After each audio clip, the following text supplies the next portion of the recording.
podcast de la Facultad de Ciencias Políticas y Sociales, UAP. El podcast, La clase a tu casa, tiene como objetivo acercar el contenido de las materias de las licenciaturas que integran la Facultad de Ciencias Políticas y Sociales a la comunidad estudiantil interesada en profundizar de manera lúdica en las temáticas relacionadas con estas áreas del conocimiento.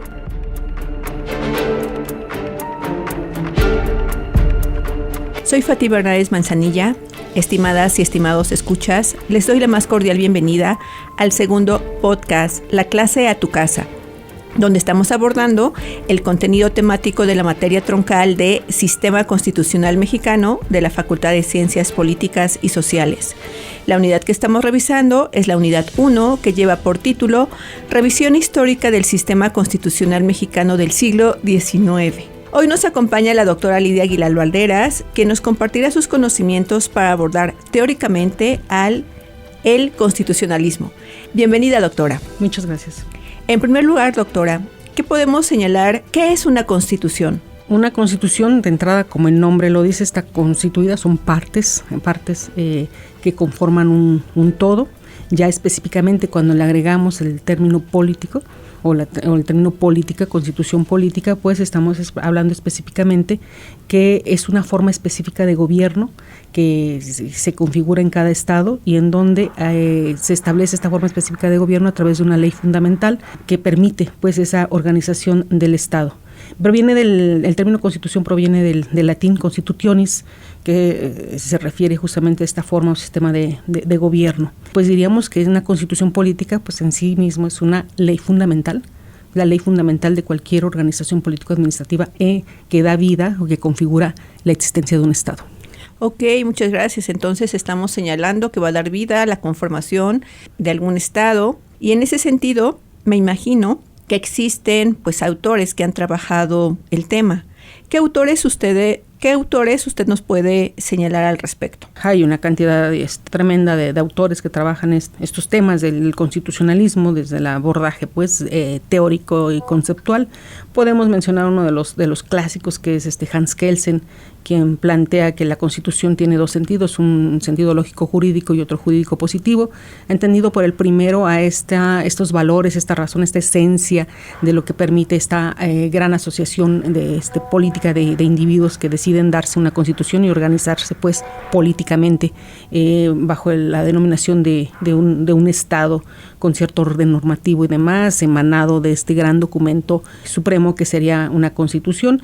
Y en el sentido jurídico positivo es que a entender que una Constitución no es una ley cualquiera, el nombre lo dice, es la ley fundamental o la ley suprema, que es la base de la cual parte todo el orden jurídico normativo de un Estado, que regula la vida de la población en general, de las instituciones, etcétera. Es decir, no podemos entender al Estado sin la existencia de una Constitución, y en esa lógica la importancia que reviste la Constitución desde la perspectiva jurídico positiva de Kelsen es que se requiere un procedimiento especial y único para crear esa Constitución. También hay autores como por ejemplo, Ferdinand Lassalle, que me gusta mucho él cómo plantea esta idea del constitucionalismo, porque dice que la Constitución es la suma real de los factores de poder.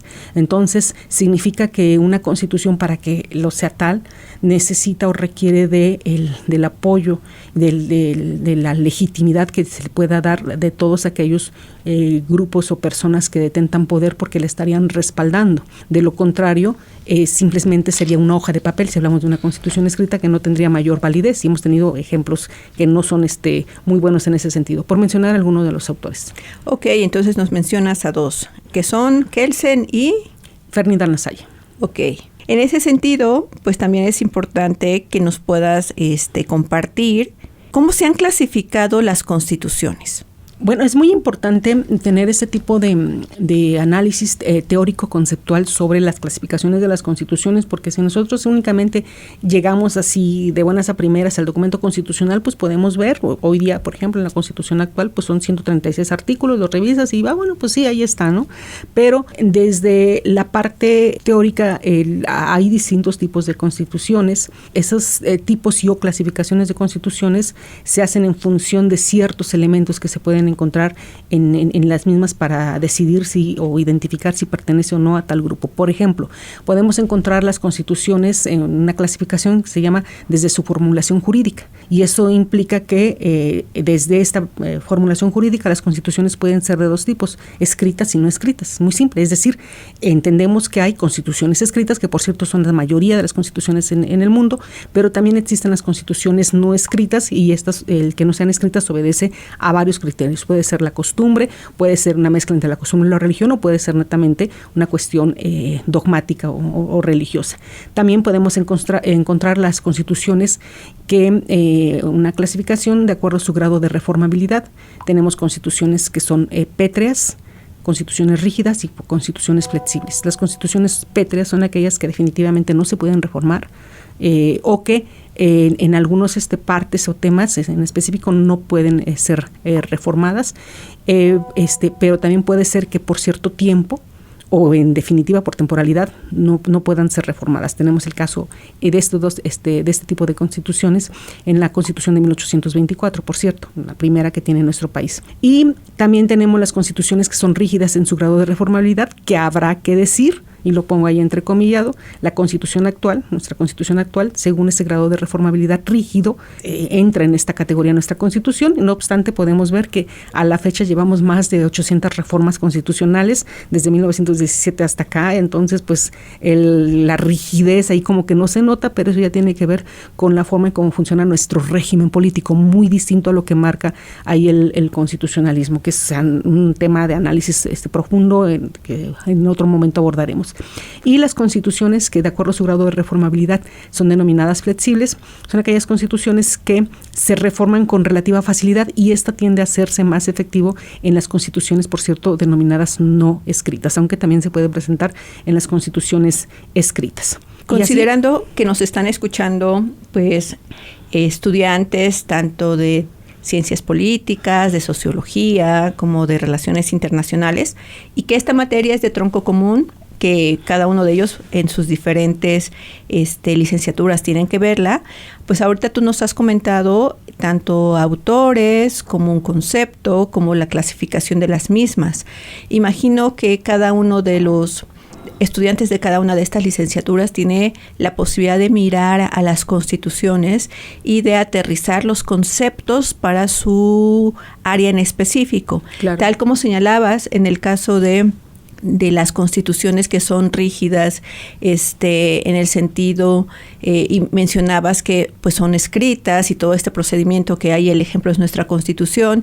En el caso para los internacionalistas, que ellos pues tienen su mirada más puesta pues en otros países, y que de ahí tenemos en el caso, ¿qué ejemplo nos puedes dar de una Constitución a nivel internacional que fuese no escrita?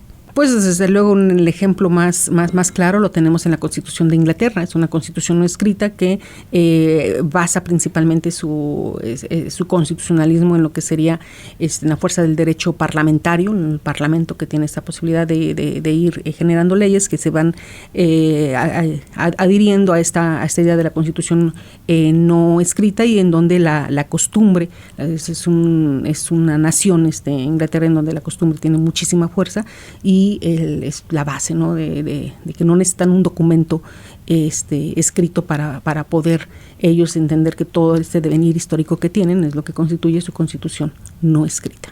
Para los sociólogos, me llama la atención cómo los sociólogos, los estudiantes de sociología, pueden considerar la Constitución, porque por su perfil, pues ellos siempre están más abocados a revisar la sociedad. ¿Cómo consideras tú que desde la sociología, para ellos la Constitución pues debe de ser observada, ¿no? ¿Cómo señalarlo? Hay un autor con esta pregunta que estás planteando, de Hans Kelsen, por cierto, que él plantea lo que se denomina la acción recíproca. La acción recíproca permite que se generen estas sociedades políticamente organizadas. Significa que hay una serie de intereses que se comparten, puede ser por cuestiones geográficas, por identidad racial, por cuestiones de habla del idioma, o sea, intereses que se comparten. Puede ser hasta incluso defensa común frente a la otredad o los enemigos, y entonces esta acción recíproca implica que esos intereses los llevan a transitar a un estadio más alto, que sería la conformación política de esa sociedad, y sería ahí donde surge la Constitución.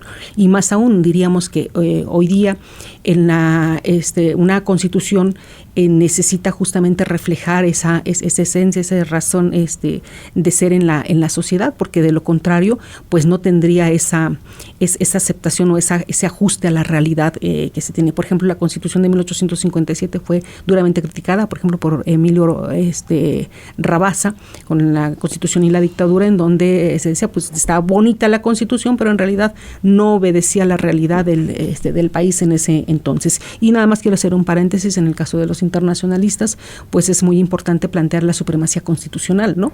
Se plantea en el artículo 133 que esta Constitución y las leyes, los tratados internacionales y las leyes semanales,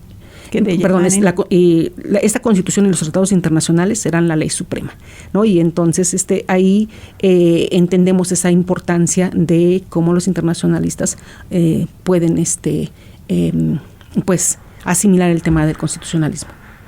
Sí, tanto para politólogos, internacionalistas y sociólogos, pues es vital el conocimiento pues de las constituciones, de los autores, de las clasificaciones. Y a todo esto, doctora, ¿quién crea las constituciones?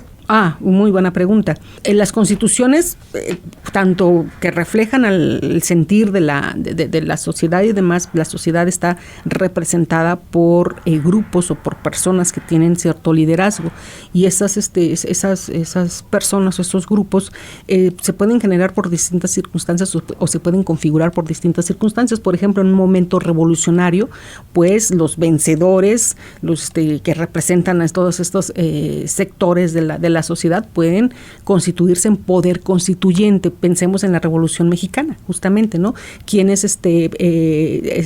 distintos personajes, intereses y grupos que los están siguiendo hacen efectivo el tema de la Revolución Mexicana, destituyen la Constitución de 1857, o se desconoce, mejor dicho, y posteriormente en 1916 se forma este poder constituyente con esas fuerzas revolucionarias o posrevolucionarias que van a plasmar, por ejemplo, el tema de los zapatistas, ¿no? Con Emiliano Zapata, esta parte social, el reparto de la tierra como algo muy importante, pero también están los constitucionalistas con Carranza, también están los maderistas con el sufragio efectivo y no reelección, etcétera.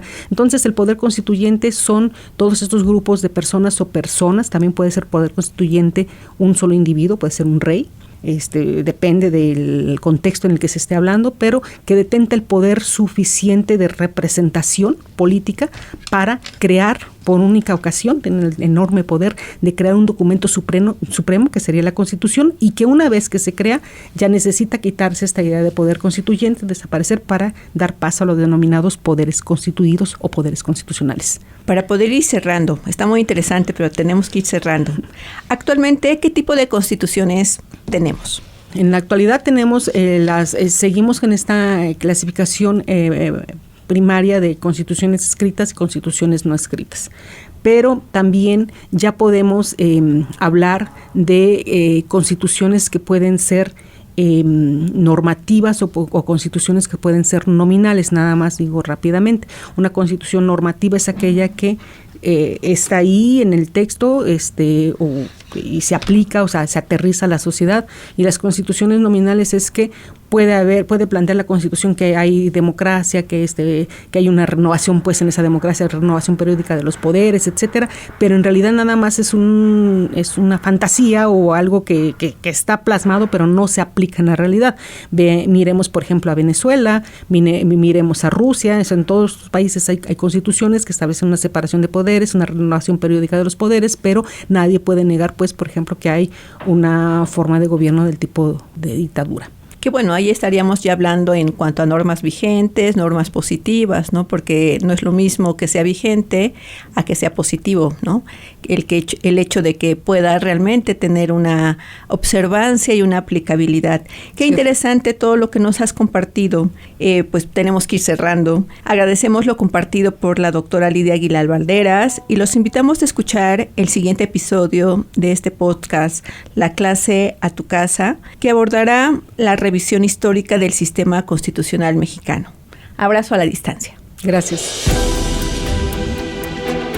Este podcast es el resultado de un esfuerzo conjunto de los académicos de la Facultad de Ciencias Políticas y Sociales interesados en divulgar y acercar el conocimiento generado en la comunidad universitaria de la UAP. Te esperamos en la siguiente emisión.